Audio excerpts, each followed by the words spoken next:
안녕하세요. 마틸다입니다.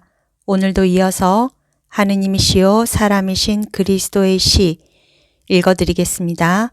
이 책은 예수님께서 마리아 발도르다를 통해 2000년 전 예수님의 생애를 직접 계시와 환시로 받아쓰게 한 책입니다. 책과 저자가 궁금하신 분은 동영상 아래를 참고하세요. 복음준비 7장 동정녀 마리아의 탄생. 지금부터 시작합니다. 나는 채소밭에서 나오는 안나를 본다. 안나는 그녀를 닮은 것으로 보아 틀림없이 친척인 것 같은 어떤 여자의 팔에 의지하고 있다. 배가 매우 불렀고 피곤해 보이는데 아마 나를 지치게 하는 더위와 똑같은 더위 때문에도 그런 것 같다. 비록 정원에 녹음이 우거졌지만 공기는 몹시 뜨겁고 답답하다. 물렁물렁하고 뜨거운 반죽을 칼로 베는 것 같은 느낌이 드는 공기다.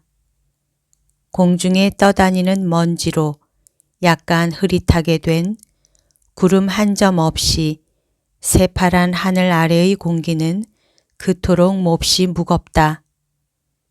오래전부터 가뭄이 계속되는 모양인데 그것은 화초들 밑이나 채소들이 줄지어 자라고 있는 두둑을 따라서 그리고 특히 귀리를 거두어 들인 밭들이 시작되는 데까지 과수원 한가운데를 건너질러가는 아름다운 포도나무 시렁 앞과 가장자리에 있는 장미나무들과 제스민과 다른 꽃들과 작은 꽃들 둘레에 있는 땅은 물을 주었기 때문에 짙은 젓갈색인데 반하여 물을 주지 않은 곳에 있는 땅은 글자 그대로 거의 하얀 약간 더러운 분홍빛을 띤 하얗고 아주 가는 먼지가 되어 있기 때문이다. 소유지의 끝을 표시하는 풀밭의 풀까지도 마르고 짧다. 벌써 홍옥 같은 작은 열매가 잔뜩 달린 야생 산사나무 울타리가 있는 곳, 즉 경계선에만 풀이 더 푸르고 빽빽하며 거기에는 목초와 그늘을 찾아서 어린 목동이 양들과 같이 있다. 요아킴은 채소와 올리브 나무가 줄지어 심어져 있는 주위에 있다. 그는 도와주는 사람 둘을 데리고 있다. 나이가 들었는데도 그는 몸이 재빠르고 열의를 가지고 일한다. 그들은 목이 타는 초목에 물을 주기 위하여 밭 가장자리에 작은 고랑을 파고 있는 중이다. 물은 풀과 마른 땅을 헤치고 길을 터서 굽이지어 흐르며 잠시 노란 수정 같은 모습을 하다가 그 다음에는 열매가 많이 달린 포도나무와 올리브나무 그루 둘레에서 축축하게 젖은 땅의 칙칙한 동그라미로 변하게 된다. 그 밑에 금빛 벌들이 황금빛 포도알의 즙을 탐해서 윙윙거리고 있는 그늘진 포도 넝쿨 시렁을 지나 안나가 천천히 요아킴을 향하여 가니 요아킴은 안나를 보고 서둘러 마주간다. 당신 여기까지 왔소? 집은 한증막같이 더워요. 당신이 고통을 당하는구려. 제 임신 말기의 유일한 고통이에요. 이것은 사람과 짐승 모두의 고통이에요. 여보, 너무 햇볕에 오래 있지 마세요. 오래전부터 바라고 있던 비가 사흘 전부터는 곧 올 것 같더니 아직 안 와서 들판이 타고 있소. 다행히도 우리에게는 물이 펑펑 솟는 샘이 있소. 나는 물 주는 수로를 만들었소. 잎이 시들고 먼지를 뒤집어 쓴 초목들에게는 약간의 위안이요. 하지만 이것은 그저 그것들이 죽는 것이나 막을 뿐이요. 비가 좀 왔으면. 요아킴이 모든 농부가 그러는 것처럼 안타깝게 하늘을 살펴보는 동안 안나는 마른 종려나무 가지를 색색의 실로 엮어서 빳빳하게 한 것 같은 부채로 부채질을 한다. 친척 여자가 말한다. 저기 대헤르몬산 저쪽에는 빠른 구름이 일고 있어요. 북풍이 부니까 서늘하게 되겠고 어쩌면 비가 올지도 몰라요. 바람이 일었다가 달이 뜨면 잦고 하는 것이 사흘째가 돼요. 이번에도 마찬가지일 겁니다. 요아킴은 실망해 있다. 집으로 돌아갑시다 하고 안나가 말한다. 여기서도 숨쉬기가 힘들어요. 그리고 돌아가는 것이 낫다고 생각해요. 핏기가 없어서 안나의 얼굴은 한층 더 올리브색이 돈다.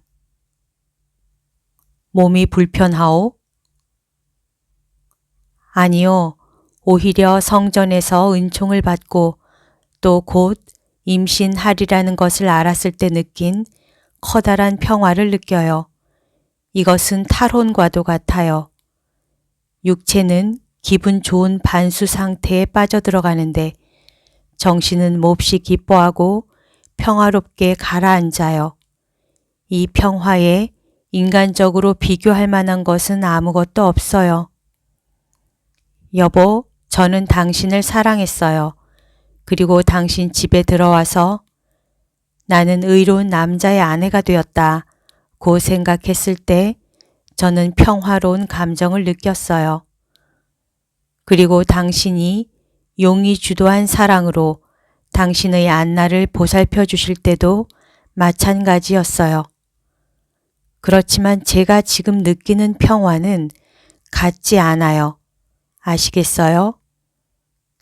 이것은 상쾌하게 퍼지는 기름 모양으로 우리 조상 야곱이 천사들에 대한 꿈을 꾼 뒤에 그분의 정신을 사로잡았던 것과 같은, 아니 그보다도 오히려 두 토비아에게 라팔 대천사가 나타났을 때 그들이 느꼈던 형용할 수 없는 평화와 같은 평화라고 생각해요. 이 평화는 제 마음을 깊이 파고들고 그것을 맛보는 데 따라서 점점 더 커져요. 마치 하늘의 파란 공간으로 올라가는 것 같고, 이 조용한 기쁨을 제 마음에 가진 때부터 왠지 모르게 찬송가 하나가 마음에서 생겨나요. 토비아의 찬송가가요. 그 노래가 이 시간을 위해서, 이 기쁨을 위해서, 그 평화를 받는 이스라엘의 땅을 위해서, 죄를 지었지만 지금은 용서를 받은 예루살렘을 위해서 쓰인 것 같아요. 그렇지만 제가 너에게 내려주신 은혜를 주님께 감사하여라. 그리고 너 안에 당신의 성막을 다시 지으시도록 영원하신 분을 찬미하여라 하고 말할 때에는 예루살렘의 참 하느님의 성막을 다시 지을 사람이 이제 나려고 하는 이 아이일 거라고 생각해요. 그리고 또 너는 찬란한 빛으로 빛날 것이고 세상의 모든 민족이 너 앞에 엎드릴 것이며 만방이 너에게 선물을 가지고 올 것이고 너를 통하여 주님을 조배할 것이며 너의 땅을 거룩한 땅처럼 지키리라. 왜냐하면 만방이 너를 통하여 위대한 이름의 구원을 빌 것이기 때문이다. 너는 너의 자손들을 통하여 행복할 것이다. 모든 사람이 축복을 받을 것이고 주님 가까이에 모일 것이기 때문이다. 너를 사랑하고 너의 평화를 누리는 사람들은 행복하다. 하고 노래가 말할 때 운명이 성도에 대해서 예언한 것이 아니라 저에게서 날 아기에 대해서 예언한 것으로 생각해요. 그리고 그 평화를 제일 먼저 누릴 사람은 그의 복된 어미인 저예요. 안나는 이 말을 하면서 얼굴빛이 변하여 마치 달빛에서 불빛으로 변하는 사람처럼 빛나기도 하고 그와 반대가 되기도 한다. 기분 좋은 눈물이 그의 뺨을 타고 흘러내린다. 안나는 그것을 알아차리지 못하고 자기 행복을 생각하며 미소 짓는다.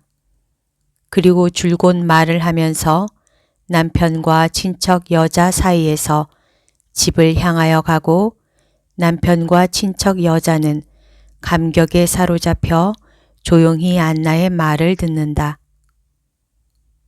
구름들이 세찬 바람에 불려 빠르게 흐르며 온 하늘에 쌓이고 들판이 어두워지면서 폭풍우를 예고하기 때문에 그들은 걸음을 재촉한다. 그들 집의 문지방에 이르렀을 때 푸르스름한 첫 번 번개가 하늘을 가르고 첫 번째 천둥 소리가 바짝 마른 잎에 떨어지는 첫 번째 빗방울 소리에 섞여 엄청나게 큰 북이 울리는 것 같이 들린다. 모두가 집 안으로 들어가고 안나는 물러가는데 요아킴은 자기에게로 다가온 조수들과 함께 문지방에서 마른 땅에 축복이 되는 몹시 고대하던 비 이야기를 한다. 그러나 번개와 우박을 품은 구름을 동반한 무서운 폭풍우가 일어나기 때문에 기쁨은 걱정으로 변한다. 만일 구름이 터지면 포도와 올리브가 절구질을 한 것처럼 으깨질 거야. 큰일이로구나. 그런 다음 요아킴은 해산 때가 된 아내 때문에 또 다른 고민에 사로잡힌다. 친척 여자는 안나가 조금도 괴로워하지 않는다는 안심이 되는 소식을 전한다. 그러나 요아킴은 마음이 어수선하다. 친척 여자나 다른 여자들은 안나의 방에서 나왔다가 더운 물이 담긴 대야들과 커다란 부엌 가운데 있는 아궁이에서 빛나게 활활 타올라오고 있는 불꽃에 말린 수건 따위를 가지고 돌아오는데 요아킴은 여자를 만날 때마다 소식을 묻고 그들이 말하는 것을 듣고도 안심을 하지 않는다. 안나에게서 부르짖음 소리가 없는 것에도 요아킴은 걱정이 된다. 그는 이렇게 말한다. 나는 남자고 아기 낳는 것을 본 적이 한 번도 없지만 고통이 없는 것은 매우 좋지 않은 징조라는 말을 들은 기억이 나는데 유난스럽게도 세찬 폭풍으로 인하여 밤이 일찍 온다. 억수같이 퍼붓는 비바람, 번개가 한꺼번에 몰아치고 다만 우박만 딴 데로 가서 쏟아졌다. 조수들 중에 하나가 이 격렬함을 지적하면서 말한다. 사탄이 제 마귀들을 전부 데리고 지옥에서 나온 것 같습니다. 저 시커먼 구름들을 보세요. 공기 중에 퍼져 있는 유황 냄새를 맡고 저 불길한 휙휙거리는 소리와 저 통곡하고 저주하는 부르짖음을 들어보세요. 그게 사탄이라면 그놈이 오늘 저녁 단단히 화가 났습니다. 다른 조수가 웃으면서 대답한다. 큰 먹이가 그놈에게서 빠져나갔거나 미카엘 대천사가 하느님의 벼락을 쳐서 그놈이 뿔과 꼬리가 잘리고 탄 모양이지. 어떤 여자가 지나가면서 외친다. 요아킴 곧 나오려고 해요. 그리고 모두가 쉽고 다행스럽습니다. 그리고는 작은 항아리를 두 손으로 들고 사라진다. 세 남자를 벽으로 몰아붙일 정도로 세찬 마지막 벼락 소리가 있은 다음 폭풍우가 갑자기 가라앉는다. 집 앞 정원의 땅에는 벼락의 기념품으로 검고 연기가 나는 구덩이가 하나 남았다. 그러는 동안 처음으로 우는 소리를 내지 않고 구구거리는 소리를 내는 맷 비둘기의 하소연 같은 갓난아기의 울음소리가 안나 방의 문을 통하여 들려오고 동시에 어마어마하게 큰 무지개가 온 하늘을 건너질러 그 반원을 펼쳐놓는다. 햇볕을 받아 가장 미묘한 분홍기를 띤 흰 빛깔의 설화 석고 빛깔 같은 무지개는 헤르몬 산 꼭대기에서 나온다. 아니, 적어도 그런 것 같다. 무지개는 아주 맑은 하늘에까지 올라가고 갈릴레아와 무화과 나무 두 그루 사이로 남쪽에 나타나는 들판의 야산들과 또 다른 산 하나의 위를 지나서 지평선 끝, 가파른 산맥이 시야를 완전히 막는 그곳에 가서 끝이 꽂히는 것 같다. 일찍이 본 일이 없는 기막힌 광경이로구나. 보세요, 보세요. 무지개가 이스라엘 온 나라를 둘러싸고 있는 것 같아요. 그리고 벌써 저것 보세요. 해가 아직 지지 않았는데 별이 하나 나타났어요. 굉장한 별입니다. 엄청나게 큰 금강석처럼 빛나고 있어요. 달도 떴어요. 만월이 되려면 아직 사흘이 남았는데 만월입니다. 얼마나 찬란한가 보세요. 여자들이 하얀 천에 싼 볼그레한 갓난아기를 안고 기쁘게 온다. 장차 엄마가 될 마리아다. 어린 아이의 품에서도 잘 수 있을 아주 작은 마리아다. 발 길이보다 더 크지 않은 마리아. 약간 분홍 빛깔을 띤 상아색의 작은 머리. 벌써 울음을 그치고 본능적으로 젖바는 신용을 하지만 어떻게 젖꼭지를 물 수 있을지 모를 정도로 아주 작은 진홍색의 작은 입술, 동그란 뺨 사이에 있는 작은 코끝, 그리고 어떤 감각으로 갓난아이가 작은 눈을 뜰 때에는 하늘 조각이 둘, 하늘빛을 한 순진한 두 점이 황금빛이다 못해 거의 분홍빛에 가까운 아주 가는 속눈썹 사이로 보지는 못하면서도 바라보고 있다. 동그란 머리에 난 작은 머리털까지도 어떤 백청빛 같은 황금빛을 띤 볼그레한 빛깔을 띠고 있다.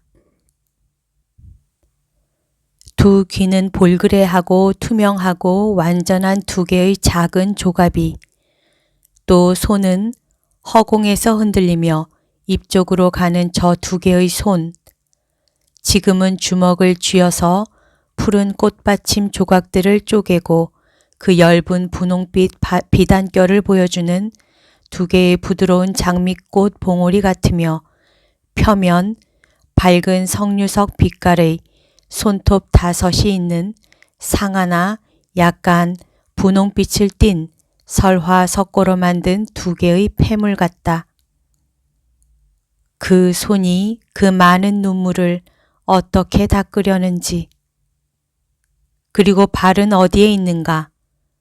지금 당장은 아마도 베네 옷 속에 감추어져 있는 두 작은 발에 지나지 않는다. 그러나 친척 여자가 앉더니 발들을 드러내는 것이 아닌가. 오, 작은 발들. 4cm밖에 안 되고 발바닥은 산호빛 조가비이며 발등도 하늘빛 줄무늬가 있는 눈같이 흰 조가비이다. 발가락들은 밝은 가네트 색의 작은 비늘 같은 것이 달린 소인국의 걸작 조각과도 같다. 그러나 저 작은 인형의 발이 어떻게 서 있을 수가 있을까 의아할 정도로 그렇게 작은 저 발이 첫 걸음을 떼어놓을 때 어떻게 가벼운 신발을 구할 것인가? 어떻게 저 작은 발들이 그렇게 험한 길을 가고 십자가 아래서 그렇게 많은 고통을 견디어낼 수 있을 것인가? 그러나 지금은 이것이 알려지지 않았고 그래서 아주 포동포동하여 작은 배와 더불어 홈과 구비를 이루는 아름다운 작은 다리와 축소판 넓적다리와 완전한 작은 가슴에서 솟아오르는 목덜미를 심하게 움직이고 요동치는 것을 보면서 웃고 미소 짓고 한다. 아주 하얀 비단 속에서는 호흡의 움직임이 보이며 행복한 아버지처럼 입맞춤을 하려고 입을 갖다 대면 작은 심장이 그 많은 세기가 흐르는 동안 이 세상이 가졌던 것 중에서 가장 아름다운 작은 심장, 유일한 티 없는 인간의 심장이 뛰는 소리가 들린다. 등은 이제는 아기를 엎어놓으니 허리의 곡선 그리고 포동포동한 어깨와 볼그레한 목덜미가 보인다. 그러나 보라. 활 모양의 척추골 위에 작은 머리가 쳐들린다. 그가 발견하는 새 세상을 둘러보는 새의 머리 같다.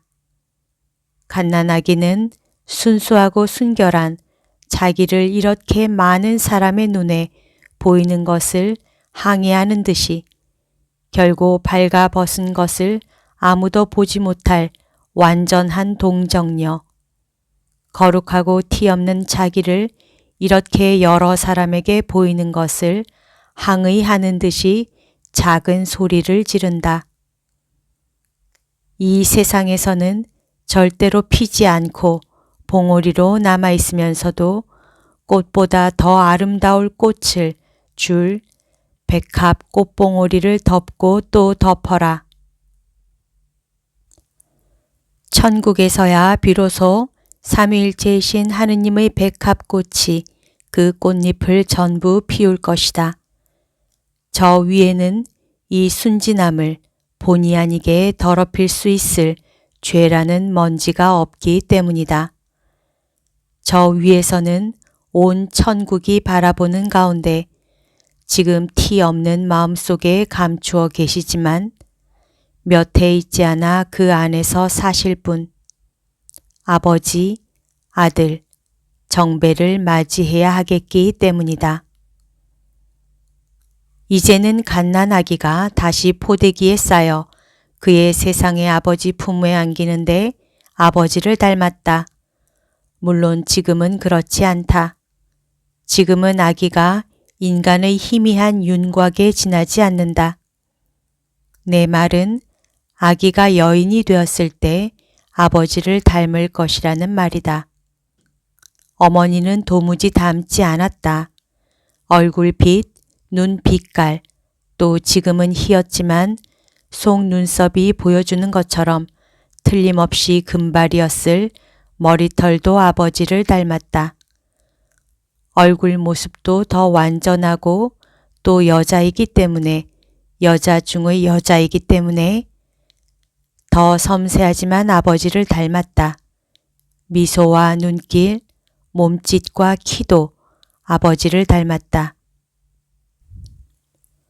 내가 보는 것 같은 예수를 생각하면서 안나가 손자에게 키와 더 짙은 상아빛깔의 피부를 주었다고 생각한다.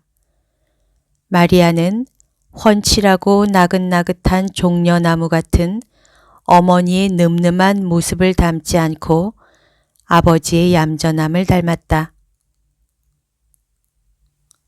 여자들은 아직 폭풍우와 달과 별과 어마어마하게 큰 무지개의 기적 이야기를 하면서 요아킴과 같이 행복한 어머니의 방으로 들어가 아기를 어머니에게 도로 준다.